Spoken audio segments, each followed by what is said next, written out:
get started. I talked about this a lot in the book Smarter Starting. So if you want to go a little bit deeper, I really dive into this because it is such an important part of owning and starting a tiny business. That is the support system.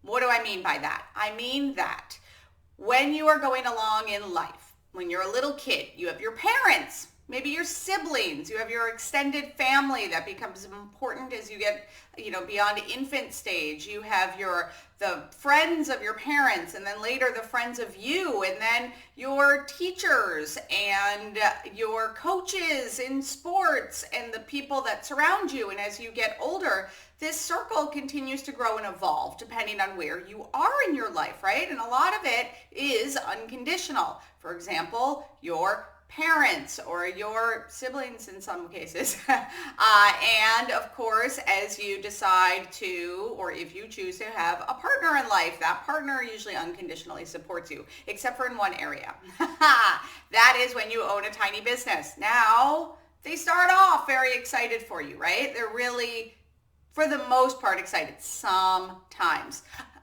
The biggest issue where they're not is if you, let's say, left school to start a tiny business, or if you left corporate America.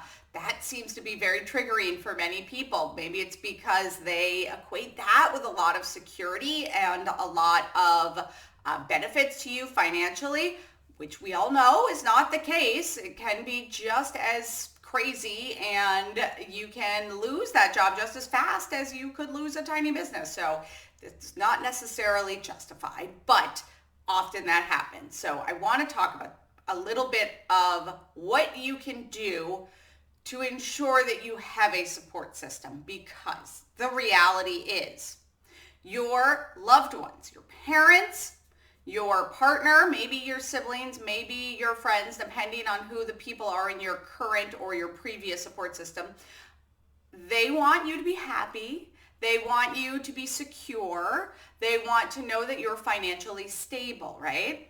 Now, if you already have a tiny business, you know this. When you do own a business, especially a tiny one, it can be exhausting. It can be very overwhelming. These are that's why I really wrote the pros and cons in the beginning of Smarter Starting, and I tell you all the wonderful reasons why it's great to have and start one, but we're just going into why this is a little difficult for the support system topic here. The days can be very long. The failures can be plentiful, should be, really, and you may not make money for the first 2 years, probably not enough to really live on, especially if you left a profitable corporate job. It's why I also in the book talk about, hey, no shame in having another source of income during this time, or even during the whole thing, if you'd like, it's fine. But it is incredibly hard for your loved ones to watch you go through these really long days and to watch you fail over and over again, even though that's great that you do that, and to not see you in a very financially secure situation. So it's absolutely understandable when you step back at it logically. When you look at somebody else going through it, you're like, oh, well, yes, I see that. I see that it's just out of love and out of wanting the person to be safe and secure, right? All right, so the solution to all of this is to make sure, and I talk about this all the time, it's why I created this group. It's to make sure that you have a place that you can go and see that other people are experiencing what you're experiencing, right? It's very important to have not only a place where you can see people experiencing a lot of the similarities, but knowing that the differences are okay, and that you know that if you are having a hard time, you can reach out to these people.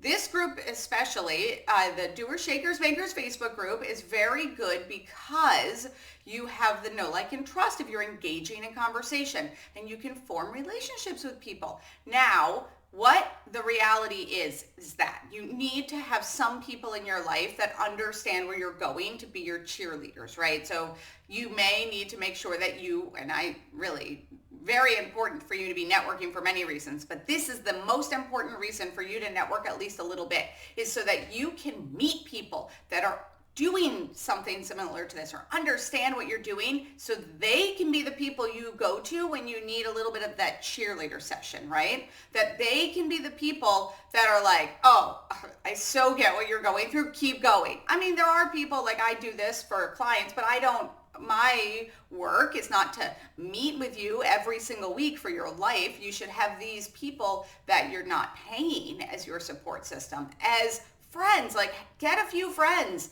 They don't have to be your bestie, but get a few people in your corner who know this journey and who understand it. Definitely keep an eye out for like a mentor group or mastermind groups, or anything where you can start to make sure that you're having people that are modeling what this is like and that it's okay, because those are the people that you can go to when you need to be reassured. I don't want you to not talk to the people that were your support system before. That's not the idea. But I don't want you to feel like you have to rely on those people to keep you bolstered emotionally through all of this, because they're not going to. They may be even negative and not get it, but it just means that they love you. So don't think that, oh my God, why are they being like this? Do they not love me? Do they hate me? What's happening? They're not supporting me anymore. No, they're just scared. It's very unknown in the tiny business world. Tiny businesses really can be very scary because many people in their heads equate that 1 to 5 employee business as not something that will bring you money. That's a lie. You can make a lot of money in a tiny business. But it's just terrifying to mom to not see you safe and happy. Anytime you did anything, like the first time you rode a bike, she probably cried. Like that's realistic. So I don't want you to feel that if, let's say, your parents or your partner or your siblings or something are like making these comments about like, why don't you just go get a job or things like that, have other people that you can go talk to about that, because they're just showing love for you.